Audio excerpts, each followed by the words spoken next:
मी तुम्हाला आहे ना केशरी शिरा दाखवणार आहे. म्हणजे त्याला आहे ना हलवा पण म्हणतात आणि केशरी शिरा पण म्हणतात. तर हे बघा, त्याच्यासाठी मी काय घेतलं, 1 वाटी रवा, 1 वाटी साखर, थोडेसे किशमिश, थोडेसे बदाम, थोडंसं केशर आणि वेलायची पावडर. आणि हे बघा, हा केशरी कलर आहे. आणि अर्धी वाटी तूप घेतलं, गावरान तूप घेतलं बरं का.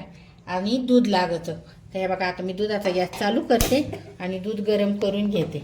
आणि हे याच्यावर आता आपण रवा भाजून घेणार आहे. हे बघा, आता मी याच्यात थोडंसं तूप टाकून घेतले. आता दूध गरम झालेलं आहे. त्याच्यात मी किशमिश आणि थोडेसे बदामाचे तुकडे आहेत ना, तुमच्याकडं जास्तीचं सुकामेवा जास्तीचा असला, तुम्हाला जो टाकायचा असला ना तो टाकू शकता बरं का. आता माझ्याकडं जे होतं ते, माझ्या सगळ्या रेसिप्या घरात जे अवेलेबल असेल त्याच्यातच करते मी. तुम्हाला अजून पण काही वाढवा टाकायचं असलं तर तुम्ही टाकू शकता सुकामेव्यामधलं. हे बघा, आता किशमिश आणि काजू बदाम आपले भाजून झालेले. हे बघा, आता याच्यात हा रवा मी चाळून घेतलेला आहे. आता ह्यो रवा याच्यात टाकते. आणि त्याला आपण आहे ना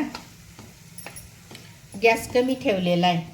आता हा रवा आहे ना आपण हळूहळू हळूहळू करून असा एकदम सावकाश मस्तपैकी गुलाबी रंग येईपर्यंत भाजायचा आहे, कमी गॅसवर थोडासा. आणि थोडं थोडं तूप टाकत राहायचं आहे त्याच्यामध्ये. हा रवा आहे ना खूप छान असतो. बऱ्याचशा लग्नांमध्ये पण राहतात का, याला हलवा म्हणतात ना, केशरी हलवा. हे बघा, आता मी याच्यात आहे ना तो रवा जसा भाजन ना तसं आपण थोडं थोडं तूप करून चमच्याने टाकून घ्यायचं आहे बरं का. हे बघा, असं तूप टाकून पूर्ण मस्तपैकी तुपातच भाजला पाहिजे. त्याला आपण पाणी नाही टाकत बरं का, नुसतं तूप आणि दुधातच करतात तो शिरा हलवा. शिराच येत आहे ना तोंडामध्ये. आता मी आहे ना वाटीत थोडंसं दूध टाकून घेणार आहे. हे बघा, आता हे दूध टाकलं का याच्यामध्ये आपल्याला हा कलर केशरी कलर आहे ना तो टाकून घ्यायचा आहे. हे बघा,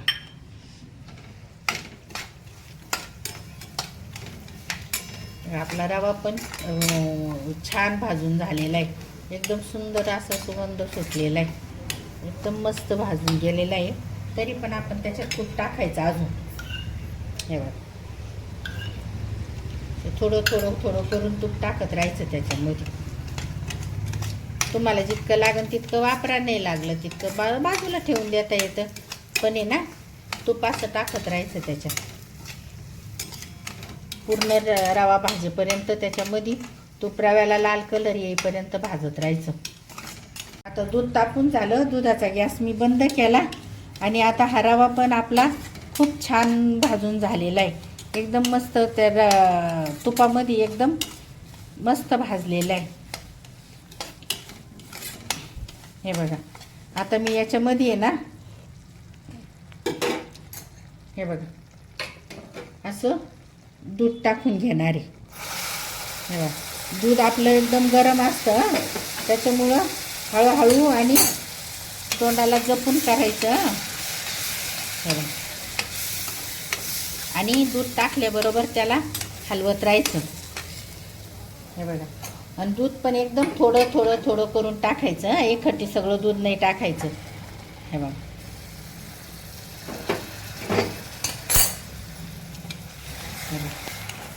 असं थोडं थोडं थोडं थोडं करून दूध टाकायचं त्याच्यामध्ये. एकखट्टी दूध टाकून घेऊ नका.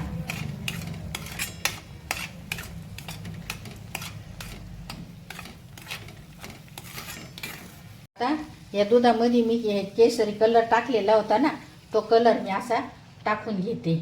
हे बघा, दुधातच टाकलेला होता ना तो कलर, तो असा टाकून घेते मी. हे बघा,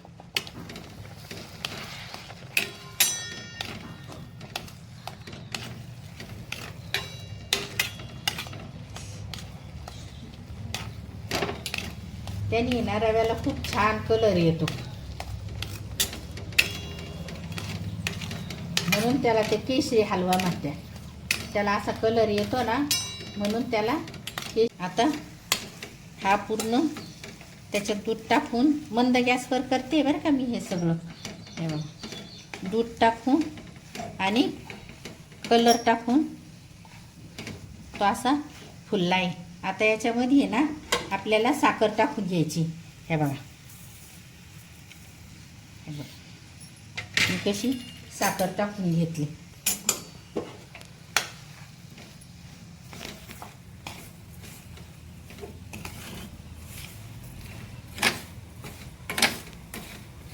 हे बघा, आता तुम्हाला काय वाटन, ही वरून साखर टाकली तर ही टचर टचर लागन, आपल्या दाताखाली येईल किंवा नाही का चिगट चिगट होईल का काय, काहीच नाही. आता आपण हे टाकलंय ना याच्यामध्ये, तर थोडंसं आपल्याला त्याला झाकून ठेवायचं आहे. पण त्याच्या आधी आहे ना, हे बघा हे विलायची पावडर आणि केसर मी त्याच्यात टाकते, आणि हे तळलेले मनुके आणि बदाम हे पण याच्यात टाकून घेतले. आता याला पूर्ण असं हलवलं का 1-2 मिनटं मस्तपैकी झाकून ठेवायचं. आपलं पहिलं मिश्रण एकदम गरम असल्यामुळे ना साखर त्याच्यात 1-2 मिनटातच पगळून जाते. म्हणजे साखर अशी टचर टचर लागण वगैरे असा काहीच प्रॉब्लेम येत नाही. हे बघा, याला आहे ना आपल्याला हे सगळं टाकून दिलं का असं हलवून घेत राहायचं. सगळी साखर जेव्हा आपल्या रव्याला पूर्ण मिक्स होईल ना, तेव्हा हा हलवा एकदम सुंदर होतो. हे बघा, याच्यात आपण पाण्याचा वापर अजिबात केलेला नाही आहे बरं का, फक्त दूध आणि तूप याच्यातच हा हलवा झालेला आहे.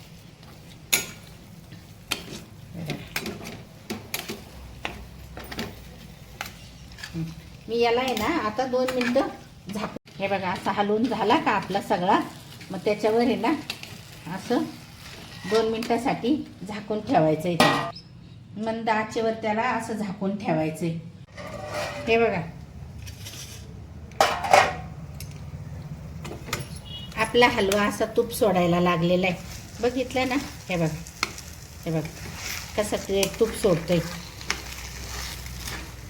एकदम छान असा हलवा आपला तयार झाला. हा आहे ना खूप बऱ्याचशा लग्नांमध्ये पण बघितलेला आहे, खूप छान, याची टेस्ट पण खूप छान आहे आणि करायला पण एकदम सोपा आणि लवकर 5 मिनिटात होणारा. कोणी आले पाहुणे आपल्याकडं पटकन, तर त्यांना काहीतरी करायचं म्हटलं तर आपण हे लगेचच्या लगेच करून देऊ शकतो. हे बघा, हे बघा किती सुंदर असा हलवा झालेला आहे हा. हे बघा, इकडं बघा हे तेल सोडायला लागलं का समजायचं आपला हलवा तयार झालेला आहे. कढईचं जेव्हा तूप सोडायला लागलं का समजायचं आपला हलवा तयार झालेला आहे. हे बघा, अगदी घरातल्या जे साहित्य अवेलेबल आहे त्याच्यातच, म्हणजे फक्त रवा आणि दूध आणि तूप याच्यातच बनवलेला हा केशरी हलवा तुम्हाला कसा वाटला आम्हाला कमेंट करून नक्की सांगा. आणि व्हिडिओ आवडला असेल तर व्हिडिओला लाईक करा, शेअर करा आणि आमच्या प्यारी लक्ष्मी अँड फॅमिली या यूट्यूब चॅनलला सबस्क्राईब करा. धन्यवाद.